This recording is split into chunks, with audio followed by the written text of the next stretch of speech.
Toastmaster Donna, fellow Toastmasters and our guest, Joanne and Sione. Tonight, I want to share with you profound knowledge. In the last 2 years, I have made some life-changing decisions, guided by Robert Kiyosaki and Tony Robbins. And tonight, I want to share it with you because I think you all deserve the truth.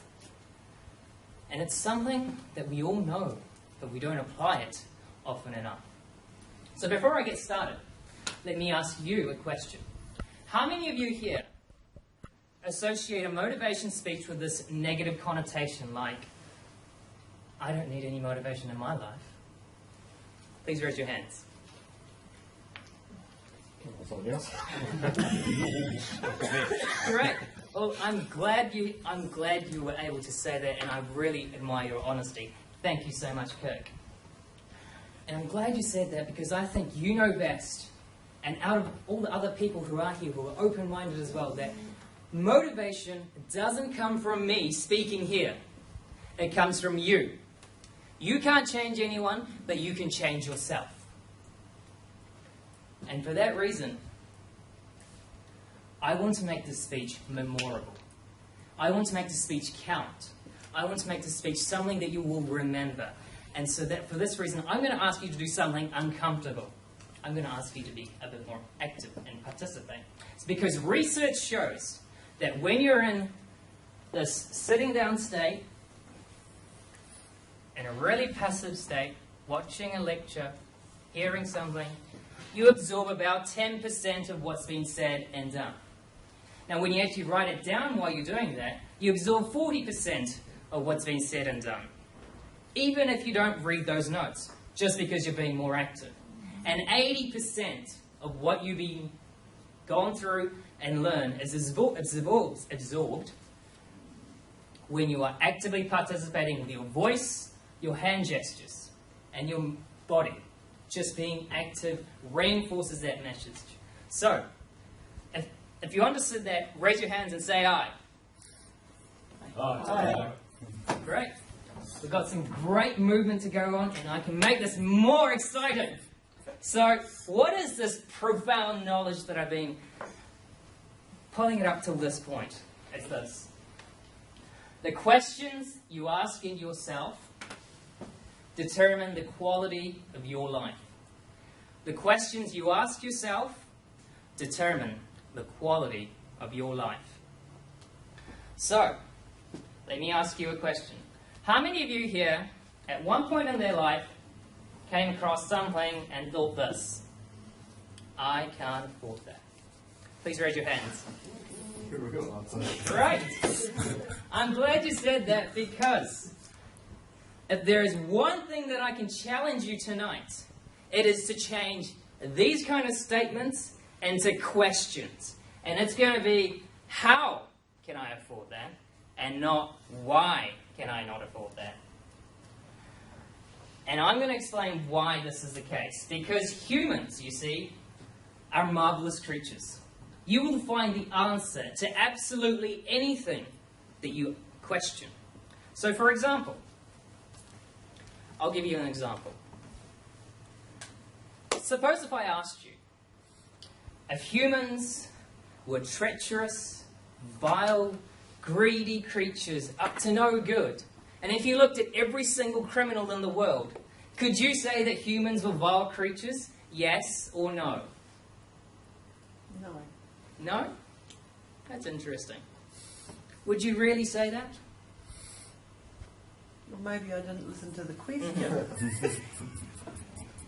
If I asked you if humans were vile, treacherous creatures... Every human. Humans were vile creatures. And you looked at the criminals on Earth. You will have the evidence, would you say not, to say that humans are vile. Can be. If you looked at only the criminals, yes. There's references. Not all criminals are vile. Most of them are just dumb.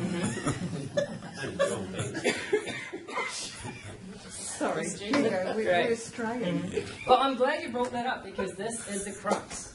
We can find references to anything. This is why I want to ask you. If I asked you if humans were loving, caring creatures with altruistic nature, and if you looked at examples like Nelson Mandela, Mother Teresa and Gandhi, could you say that humans were loving and caring?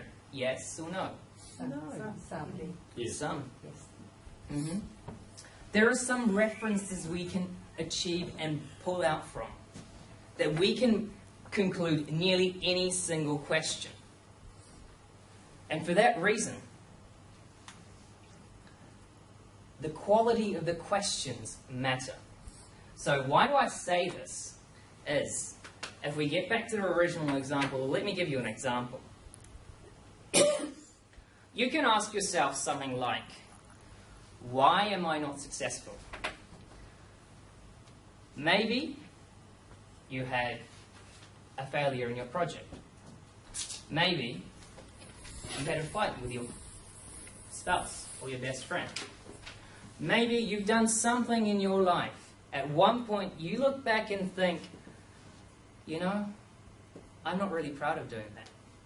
How many of you know what I'm talking about? Please raise your hands and say aye. Right. Great. We all have. And it's pointless looking into those things that are negative. And it's going to happen. So the better question to ask is, how can I be more successful?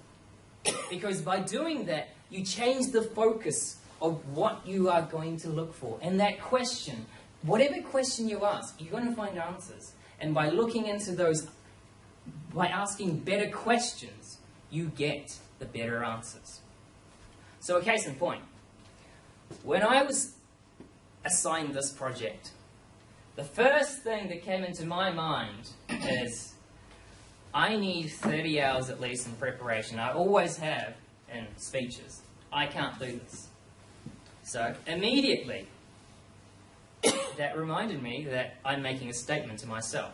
So then I asked myself a question instead, because I want to challenge my statements. Why can I not do it in 30 hours? And I got answers. Oh, that's because I've got a job. I've got another part-time job, and I'm moving out at the moment. And I can't retain the quality of what I would do if I had 30 hours usually. So then I realized that this question wasn't actually helping me achieve it. I mean, I got an answer to say that I wasn't getting a quality result. So then I changed my question. How can I achieve a quality presentation with less than 30 hours of preparation? And by asking that question, I was able to achieve answers that I would never have looked for in the beginning. And thus, here I am, standing here, talking to you. And the reason why I say this comes back to this club. It's been 2 years I've been here, and I can say with absolute consistency and at the bottom of my heart that this Toastmasters 530 Forum has been a marvellous club. We have character, we have talent, and we have the resources. Yet, in 2013, barring 2014, we did not achieve President's Distinguished. And as a member of the Executive Committee, I can tell you that not one of us here had a malignant intention not to achieve those goals. We just had to ask better questions. How can we retain membership? How can we allow people to be motivated to be speaking up here, making consistent assignments? Those are questions that I want to impart with you and to leave with you tonight with a thought. To question everything, and your life depends upon those questions. Toastmaster, Donna.